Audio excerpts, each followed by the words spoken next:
नमस्कार मित्रों, मैं संदीप कुमार गणित की कक्षा में आपका स्वागत करता हूं। अपन डिफरेंशियल इक्वेशन पढ़ रहे थे। डिफरेंशियल इक्वेशन में linear differential equation with constant coefficient पढ़ा था। उसमें अपन पर्टिकुलर इंटीग्रेशन निकालने के मेथड पढ़ रहे थे।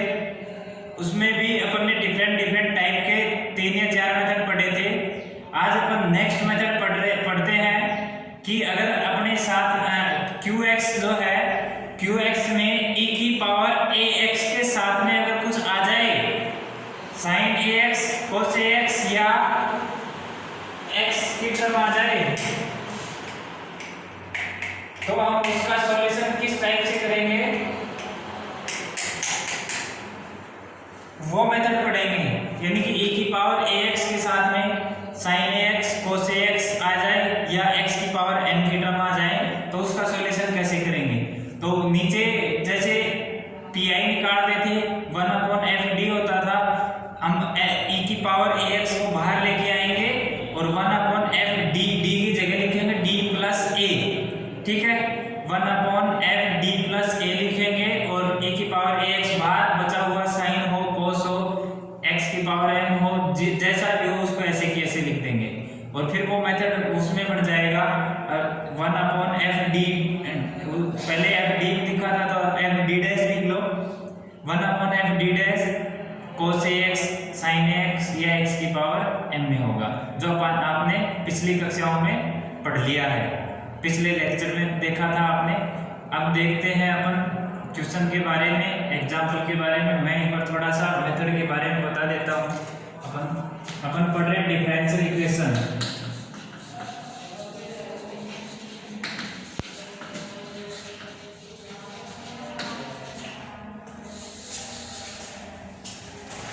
अपन पढ़ रहे qx, अगर आपके पास e की पावर ax इंटू v हो, v फंक्शन कुछ भी हो सकता है, v x का फंक्शन है और v x sin ax cos ax या x की पावर m टाइप से हो सकता है। ठीक है, अगर ऐसा है तो अपन कैसे सोल्व करेंगे। pi equal to 1/fd e की power ax vx equal to e की पावर ax को हम बाहर लिखते हैं और 1/fd प्लस a लिखते हैं और vx जहां vx हो सकता है sin ax cos ax या x की पावर n। ठीक है, इस टाइप से हो सकता है। और ये आपने पढ़ लिया 1/fd sin ax cos ax या x की पावर n।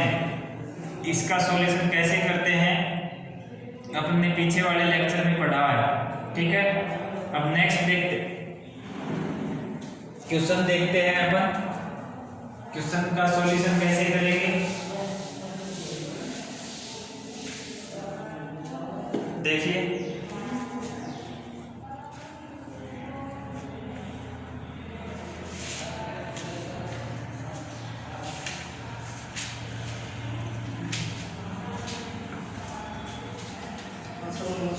एग्जाम्पल नंबर 2 है, मैं पानी पिलाना।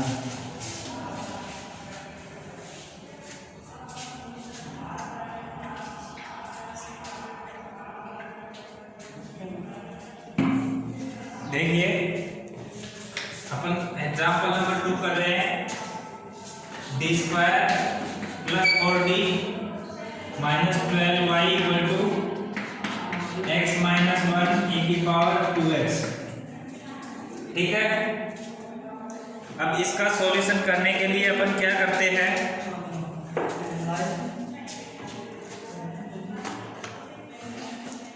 सबसे पहले वही पुराना मेथड CF निकालेंगे और फिर PI निकालेंगे।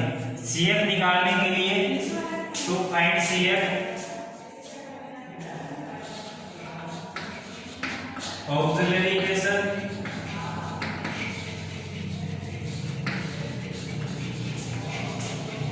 ऑक्सिलरी इक्वेशन के लिए b equal to m put करेंगे और राइट साइड 0, तो m square plus 4n minus 12 equal to 0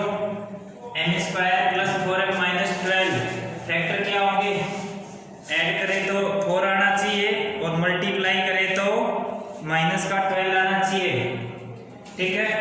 तो देखो m स्क्वायर 6 2 जा 12 और 6 minus 2 4 m square plus 6m minus का 2m minus 12 equal to 0, m common ले लिया, m प्लस 6 माइनस 2 कॉमन लिया, m plus 6 equal to 0, m minus 2 और m plus 6 equal to 0, m बराबर 2 और माइनस का 6, ठीक है। अब CF क्या होगा, C1 e की पावर 2x, C2 e की पावर माइनस का 6x। अब देखो PI के लिए 1/FD इंटू QX, FD क्या है d square plus 4d minus का 12 into QX x minus 1 e की पावर 2x।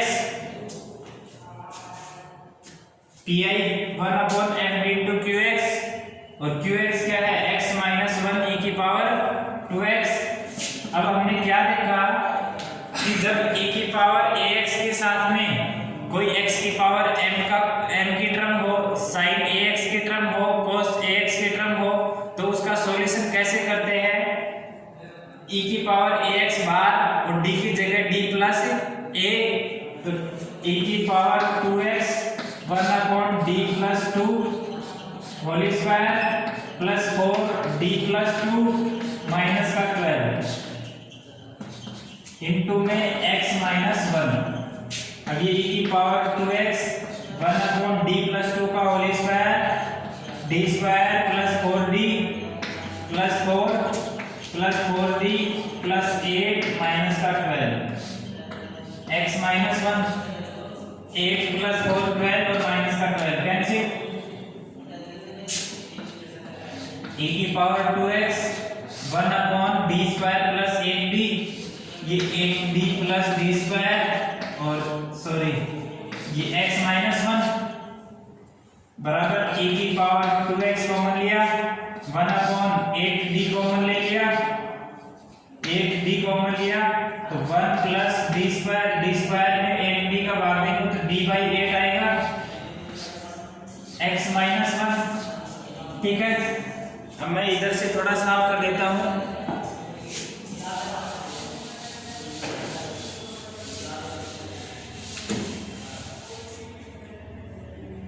यहां से देखिए PI इक्वल टू 1/e की पावर 2x 1/8d इंटू में 1 प्लस d/8 की पावर माइनस 1 और x माइनस 1 e की power 2x 1/8d 1 plus x की पावर माइनस 1 प्लस x की पावर माइनस 1 होता है बाइनोमियल थ्योरम से खोल दो। 1 माइनस nx, n यहाँ पे माइनस 1 है तो 1 minus x plus x square minus का x cube plus x4 minus dash dash, ठीक है। जब यहाँ पे 1 प्लस x की पावर माइनस 1 हो तो साइन अल्टरनेट चलेंगे, एक पॉजिटिव एक नेगेटिव, एक पॉजिटिव एक नेगेटिव, और जब दोनों जगह माइनस हो 1 माइनस x की पावर माइनस 1, ठीक है, तो सभी साइन पॉजिटिव में चलेंगे, 1 plus x square plus x cube plus x4 and so on, ठीक है। तो अब साइन देखिए किस फॉर्मेट में है, 1 प्लस x की पावर माइनस 1 है तो ये फॉर्मूला अपन यहाँ अप्लाई करेंगे, तो इसको अप्लाई करेंगे तो ये मिलेगा 1 माइनस b/8 प्लस b/8 का होल स्क्वायर माइनस b/8 का whole cube plus dash dash और इनटू में x माइनस 1, ठीक है। e की पावर 2x 1/8d 1/8 को बाहर रख लो और d से डिवाइड कर दो, ठीक है। d से डिवाइड करेंगे तो ये 1/d माइनस d से d cancel 1/8 plus d square, d से d कैंसिल d/8 का स्क्वायर 8 का स्क्वायर 64 माइनस अब देखो यहाँ से d डिवाइड करेंगे, d क्यूब में d से डिवाइड करेंगे d स्क्वायर, और d स्क्वायर यानी सेकंड डेरिवेटिव, दो बार डेरिवेटिव x माइनस 1 का, x का डेरिवेटिव एक बार 1 और दूसरी बार 0, और 1 का डेरिवेटिव फर्स्ट टाइम ही 0 होता है। तो इस टर्म को लिखने से कोई मीन नहीं है, इससे ज्यादा हायर ऑर्डर की जो भी टर्म होंगी उसको हम नेग्लेक्ट कर देंगे, आगे नहीं लिखेंगे, ठीक है। इसलिए यहाँ से आगे नहीं लिख रहे और सीधा लिख देते हैं डैश डैश और x माइनस 1, ठीक। e की power 2x upon 8, 1 upon d का मतलब integration x minus 1 minus 1 upon 8 x minus 1 plus d यानी 1 अपॉन 64, d यानी derivative of x minus 1, derivative of this यानी derivative of x minus 1, x का derivative 1 time 1 और 1 का derivative 0, ठीक है। CF था, CF को समीकरण 1 लिखा। अब देखो PI अपने पास निकल के आएगा, PI equal to 1 upon 8 e की पावर 2x, x का integration x square by 2 minus 1 का integration x square by 2 minus का x minus 1 by 8 x minus minus plus 1 by 8 और प्लस 1 अपॉन 64। तो 1 बाई 8 e की पावर 2x, x स्क्वायर कोई term नहीं है तो x स्क्वायर बाई 2 माइनस का x और माइनस का 1 बाई 8x, 8 एलसीएम तो 8 और 1 9, माइनस का 9 बटे 8x। अब यहाँ से 1 बाई 8 प्लस 1 बाई 64, तो 8 प्लस 1 9, 9 अपॉन 64, ये हो गया PI समीकरण 2 मान लो, CF को समीकरण 1 माना। अभीष्ट हल क्या होगा, अभीष्ट हल y बराबर CF प्लस PI, अभीष्ट हल क्या होगा y बराबर CF प्लस PI। CF क्या है अपने पास, C1 e की power 2x plus C2 e की पावर माइनस का 6x, C1 e की power 2x plus C2 e की पावर माइनस का 6x प्लस e की power 2x upon 8 x square by 2 minus का 9 बाई 8x प्लस 9 अपॉन 64। ये अपना general solution हो जाएगा, ठीक है। एक बार फिर से देखें, अपन ने क्या किया, क्वेश्चन हमें दे रखा था f dy equal to qx, और qx किस फॉर्मेट में था, qx की फॉर्मेट अपने पास थी e की पावर ax इंटू v कोई भी फंक्शन था x का, और वो sin ax की फॉर्म में हो सकता है, cos ax की फॉर्म में हो सकता है, और x की पावर n की फॉर्म में भी हो सकता है, ठीक है। अब अपने पास ये जो क्वेश्चन दिया हुआ था, इसमें था e की पावर ax इंटू में 1 माइनस x माइनस 1 यानी x की पावर m की फॉर्म में था, ठीक है। अब ये अगर x की पावर m की फॉर्म में था तो e की पावर ax को हमें बाहर लेके आना था, e की पावर ax को बाहर लेके आए, यानी कि e की पावर 2x था तो e की पावर 2x को हम बाहर लेके आए, और f d की जगह लिखा f d प्लस 2 यानी कि d square plus 4d plus something जो भी था, d की जगह d प्लस 2 का होल स्क्वायर प्लस 4d था, तो 4 इंटू d प्लस 2 प्लस जो भी समथिंग कांस्टेंट था वो d प्लस 2 का होल स्क्वायर खोला, 4 इंटू d प्लस 2 खोला, वो खोलने के बाद जो भी आया उसको हमने 1 प्लस एफ डी की फॉर्म में लिखा। अब वो d अपॉन 8 आया था तो उसको लिख दिया 1 प्लस डी अपॉन 8, और नेक्स्ट टर्म में 1 प्लस डी अपॉन 8 की पावर माइनस 1, ये यहाँ लिखा हुआ है। 1 अपॉन 8 डी कॉमन लेने पर वो 1 प्लस एक्स की पावर माइनस 1 की फॉर्म में बढ़ा, और 1 प्लस एक्स की पावर माइनस 1 की फॉर्म में बढ़ने के बाद अब इसे 1 प्लस एक्स की पावर माइनस 1 के फॉर्मूले से इसको खोल दिया। खोलने के बाद क्या है 1 minus x plus x square minus x cube plus x four and so on. अब देखो x की जगह क्या है d/8, x की जगह d/8 पुट करते चले जाओ और 1/8 भी बाहर है, 1/8 एज इट इज रखो, d से भाग दे दो पूरी समीकरण को, d से भाग दे दिया, ये 1/b है, इसको अंदर मल्टीप्लाई करवा दो, ठीक है। तो अंदर मल्टीप्लाई करेंगे तो ये हर क्रम में भाग होता चला जाएगा। 1 है 1/d, d से d कैंसिल 1/8, d स्क्वायर है तो d से d cancel 1/64d, d cube है, d क्यूब में d का भाग देंगे d स्क्वायर और बाहर देखो क्या है x माइनस 1 है, x माइनस 1 है, इसका सेकंड डेरिवेटिव 0 होता है तो यहाँ क्या आएगा सेकंड डेरिवेटिव आएगा। नेक्स्ट जो भी टर्म आएगी वो सेकंड डेरिवेटिव की टर्म आएगी और सेकंड डेरिवेटिव की टर्म आने के साथ साथ ये 0 बन जाएगा और 0 बनते ही अपना ये आगे की टर्म सारी 0 0 होती चली जाएंगी, ठीक है। अब किसी भी संख्या के एडिशन में 0 लिखें तो वो कोई मायने नहीं रखता, कोई फर्क नहीं पड़ता उसमें 0 को ऐड करें या सब्ट्रैक्ट करें, कुछ भी करें, तो 0 को आगे ऐड करने से कोई मीन नहीं है, हम सभी टर्म को नेगलेक्ट कर देते हैं और नेगलेक्ट करने पर आगे की टर्म को छोड़ देंगे नेक्स्ट टर्म में और पीछे ये 1/d है और बाहर है x माइनस 1, ये अंदर जाएगा 1/d इंटीग्रेशन बनेगा और इसको x minus 1 as it is लिख दिया।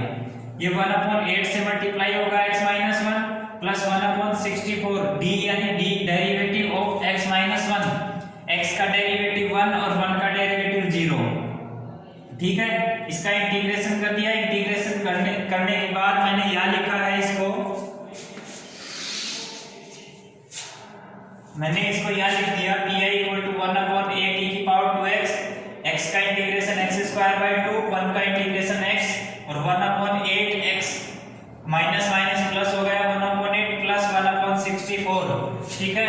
x स्क्वायर टर्म अलग कर दी, x की टर्म अलग कर दी और कांस्टेंट टर्म अलग कर दी, एलसीएम लेके सीधा सिंपल लिख दिया है, जो आया है वही अपना pi है। अब सॉल्यूशन क्या होता है y बराबर कॉम्प्लीमेंट्री फंक्शन यानी CF plus particular integration pi, y बराबर CF प्लस pi अपना सॉल्यूशन होता है, ठीक है। और उस दोनों को ऐड करके हमने लिख दिया वही अपना जनरल सॉल्यूशन है, ठीक है। मैं अब आपको एक क्वेश्चन और लिखता हूँ जो 2005, 13 और 16 में आया हुआ है राजस्थान यूनिवर्सिटी में, वो आपको करना है।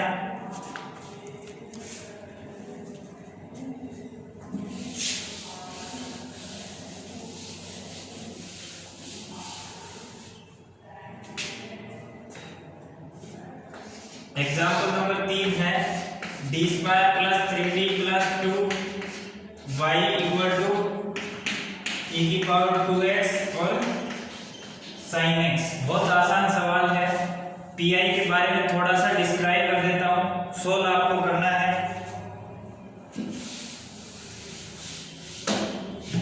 pi जब लिखेंगे तो 1/d square plus 3d plus 2 और e की पावर 2x sin x, ठीक है। e की पावर 2x बाहर जैसा पिछले वाले क्वेश्चन में किया d प्लस 2 का whole square plus 3d plus 2 और प्लस 2 sin x, e की पावर 2x, ये देखो d प्लस 2 का whole square d square plus 4d plus 4 3d plus 6 plus 2 और ये sin x, e की power 2x 1/d square plus 4 plus 3 7d, 4 और 6 10 और 2 12 और ये sin x। d स्क्वायर की जगह माइनस का a स्क्वायर, a क्या है 1 तो माइनस का 1 का स्क्वायर और 1/7d प्लस 12, e की पावर 2x 1/d स्क्वायर की जगह माइनस 1 का स्क्वायर और ये 7d प्लस 12 माइनस 1 यानी कि मैं सीधा 11 लिख देता हूँ। अब इसके कॉन्जुगेट से गुणा करना है से गुणा करेंगे तो 70 माइनस 11 से गुणा करेंगे ऊपर नीचे, और 70 माइनस 11 से गुणा करने पर नीचे डी स्क्वायर बनेगा, डी स्क्वायर की जगह अगेन -1 का स्क्वायर पुट करेंगे और -1 का स्क्वायर पुट करेंगे और ऊपर बनेगा 70 माइनस 11, 70 डी यानी डेरिवेटिव sin x का डेरिवेटिव cos x और -11 sin x, वही pi होगा अपना, ठीक है। और नीचे ये जो भी कांस्टेंट आएगा वो कांस्टेंट बाहर मल्टीप्लाई हो जाएगा, ये अपना pi हो जाएगा। CF आप निकाल ही लोगे, मैंने pi के बारे में थोड़ा डिस्क्राइब कर दिया है। उम्मीद करते हैं सबकी समझ में आया होगा। अपना नेक्स्ट चैप्टर जो भी JKLM जो भी अपना चल रहा है, नेक्स्ट लास्ट टॉपिक होगा और इसके बाद में अपनी ये नेक्स्ट यूनिट भी खत्म हो जाएगी, यानी कि फर्स्ट यूनिट खत्म हो चुकी है अपनी ऑलरेडी, सेकंड कल मोस्टली खत्म हो जाएगी। आपकी जो भी क्वेरी हो वो मैसेज करिए, आप कल क्वेरी के साथ में अपन ये यूनिट समाप्त करेंगे और नेक्स्ट जब भी क्लास होगी कल के बाद में जो नेक्स्ट होगी उसमें अपन नेक्स्ट 3rd यूनिट स्टार्ट करेंगे, ठीक है। उम्मीद करते हैं समझ में आया होगा।